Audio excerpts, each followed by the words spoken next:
So I started working on the Wood-Mizer Sawmill blade sharpener, and it's got a lot of grease and stuff on there. I'm going to see how much I can clean this up. So I'll take and turn this thing on.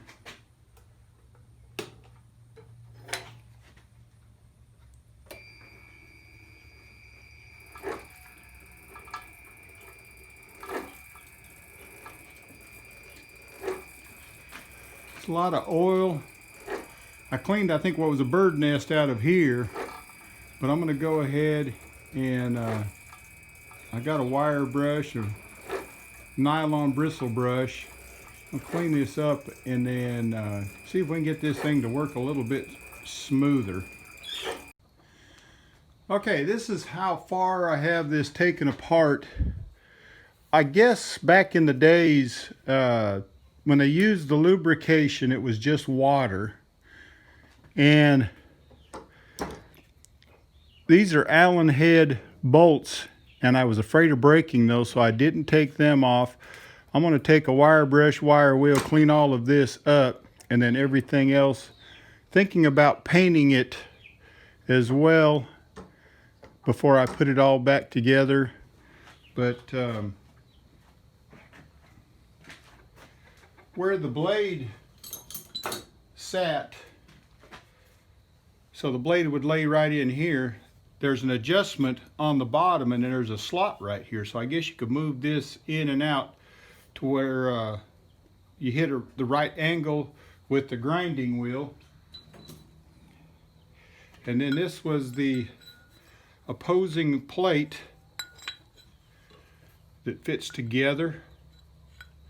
And then if you recall, there was a spring in there, so you push the bolt, open that up, set the blade in there, and it would ride right across these two pins, and then you would set the depth with the grinding wheel itself. Let me show you that. So you had the grinding motor, but this is what the grinding motor attached to, and then there was some Allen bolts on the end, and then they would set right on these two raised nipples here that it would pivot. But then this was made to where you could set and bolt down the angle of that grinding wheel as well. So if you need to, I'm going to assume if it was a 10-degree blade or a 7-degree blade or a 4-degree, you'd be able to set all of that.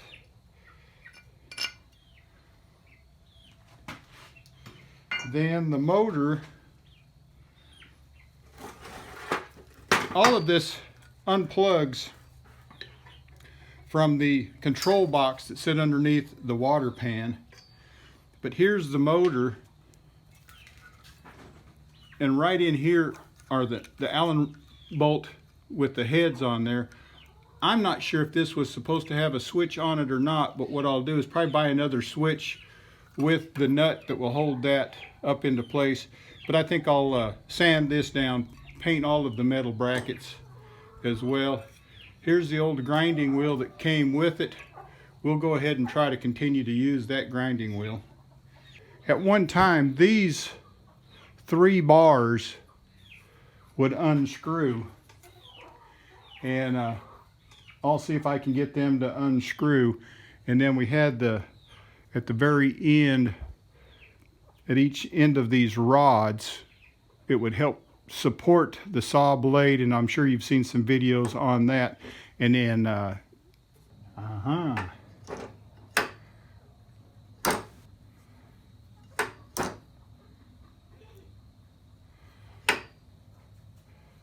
found some bolts,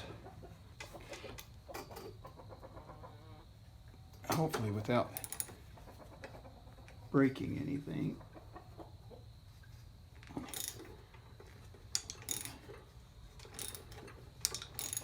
think with the water lubrication, it just rusted up everything. So I'm not sure if that's a good idea to even use any lubrication.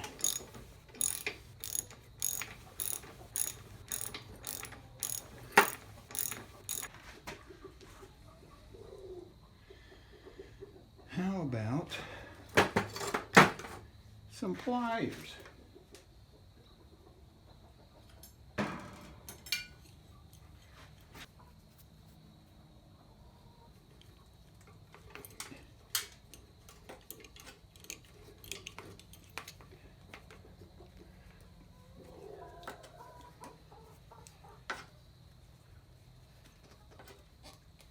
Perfect.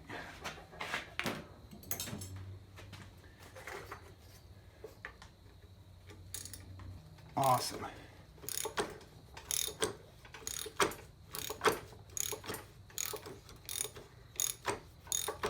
That holds everything onto this tripod stand. And there's crud like this that has been built up.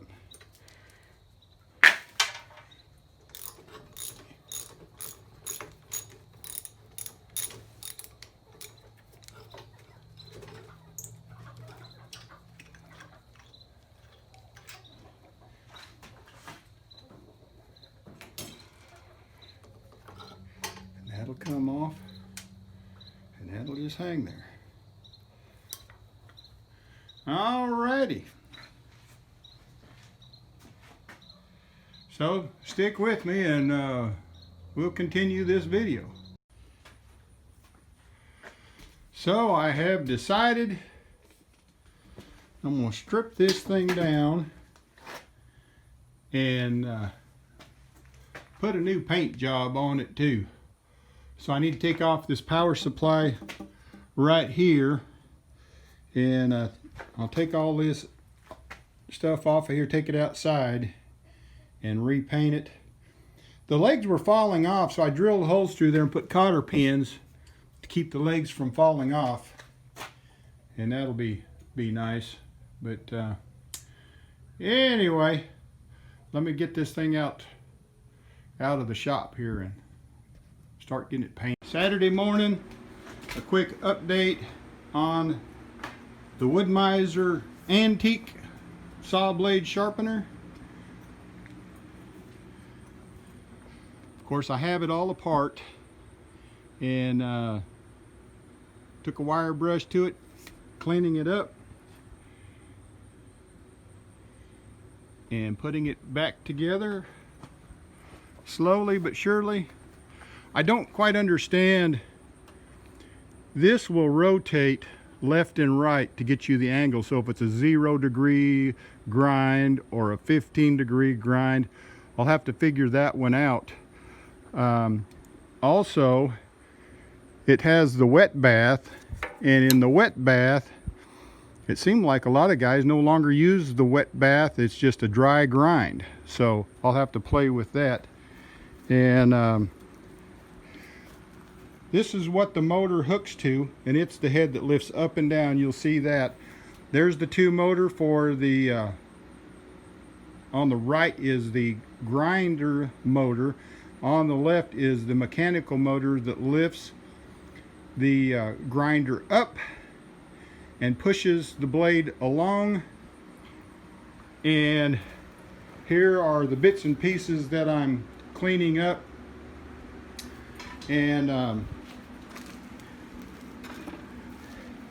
here is, let me get it in the sunlight, the grind wheel. It looks like it's in pretty good shape.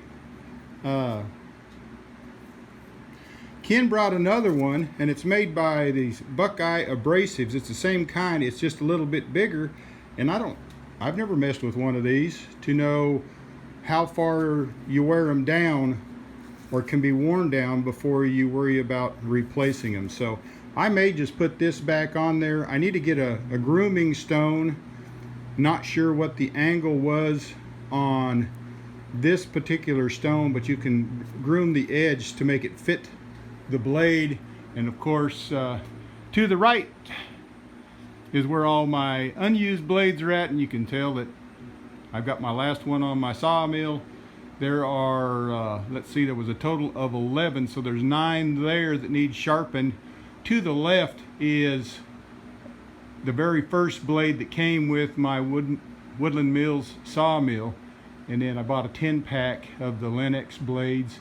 So anyway, I need to get busy with maybe sharpening these, so I won't be without So I will sign off for now and get back to cleaning up more. The mechanical parts, I did run to the auto parts store and going to use this brake and parts cleaner and for cleaning all of that up, and then trying to remember how to put it all back together. Anyway, thanks for tuning in. I'd like to show you something that I'd like you to pay attention to when I put this back together. This metal piece that held the grinder motor, this is the port right here where the cord, the electrical cord goes, and then the switch on top. Now what I want to show you is something that I see a lot of times, and people will just throw an appliance away because the cord is frayed or cracked. Let me grab the cord.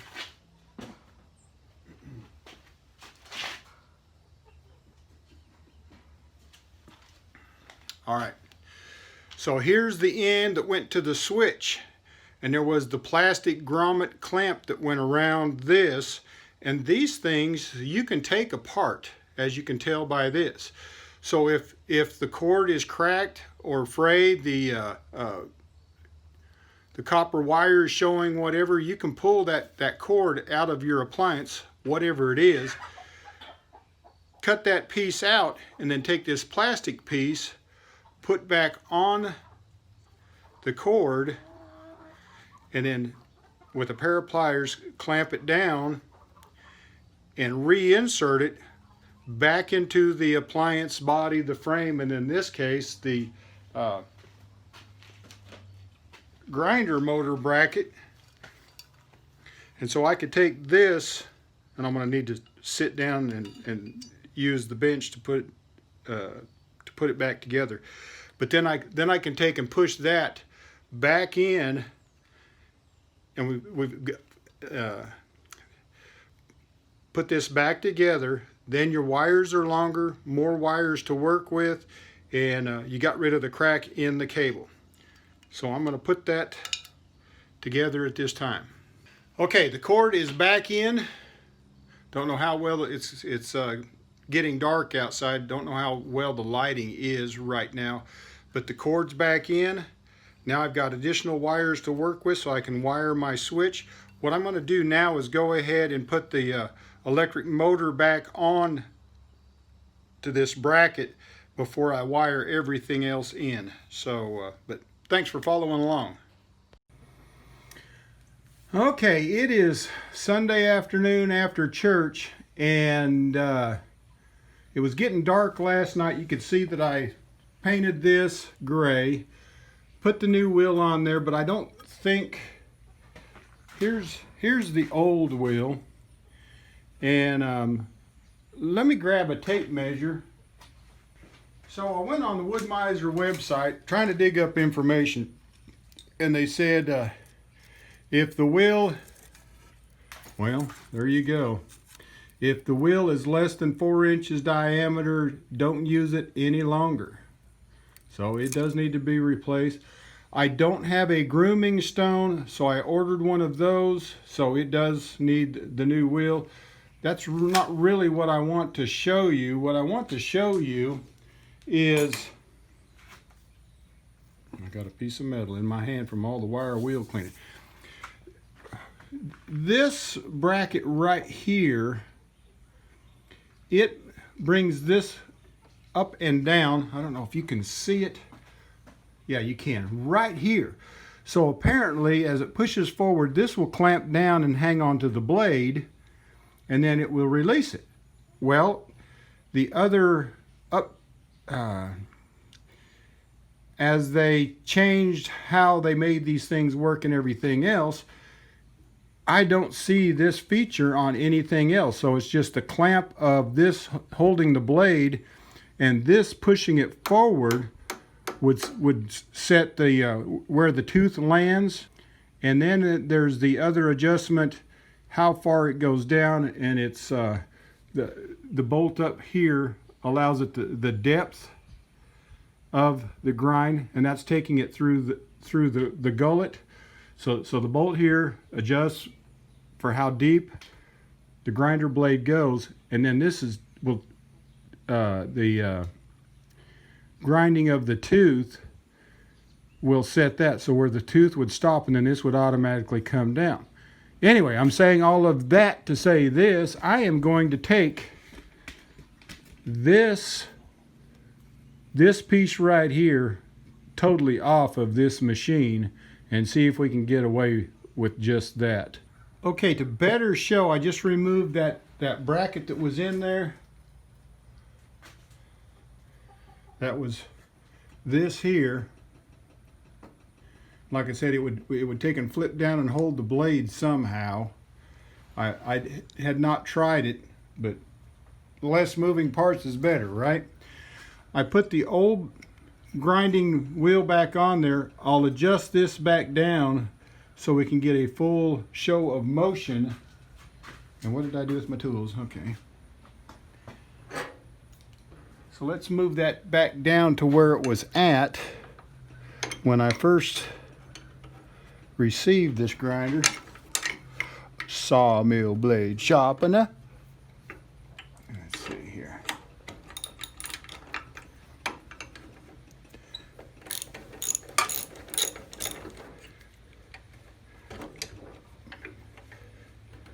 I could see where it'd be kind of nice just to have a knob up there.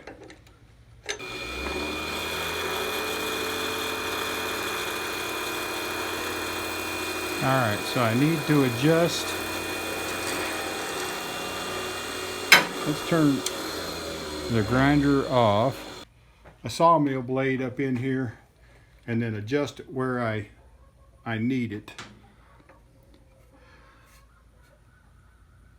Yeah, I think that's what I'll do is go ahead, stop for a minute, and then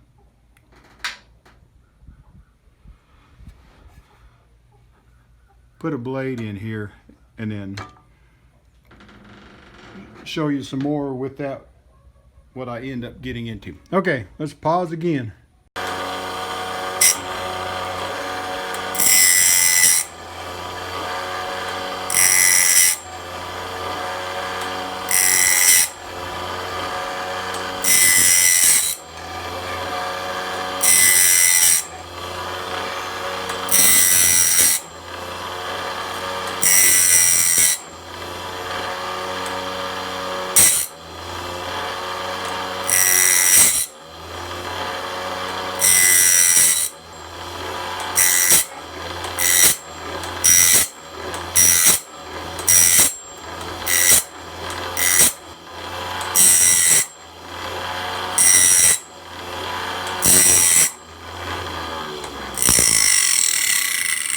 All right, that's good.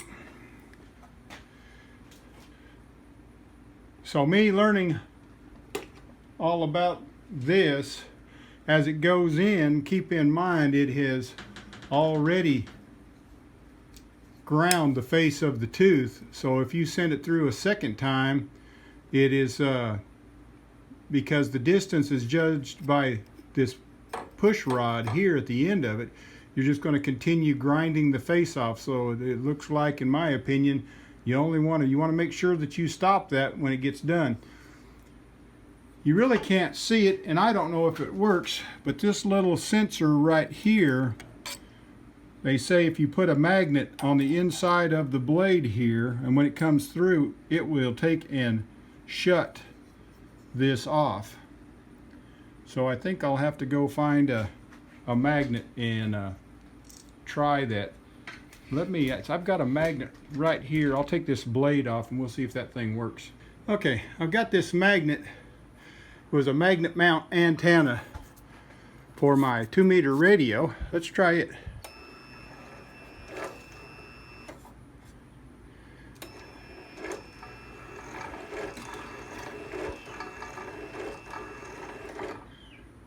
Yeah, baby.